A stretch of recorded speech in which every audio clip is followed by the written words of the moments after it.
20 trucks have been allowed to deliver relief to Gaza Strip. 20 trucks have been allowed to deliver relief into Gaza Strip.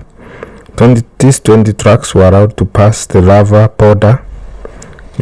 border crossing from Egypt. Gaza has a population of 2.3 million people who do not have access to water, food, medicine, and fuel. So apparently, according to the head of the UN World Food Programme, Cindy McCain, said, I quote, "We need many more trucks and a continual flow of aid." Before the war, it is reported that 400 trucks were entering Gaza.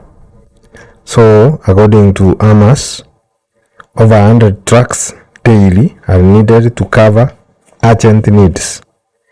So when these 20 trucks were allowed, you could see people celebrating and urinating. There is a crisis, it's a humanitarian crisis in Gaza Strip.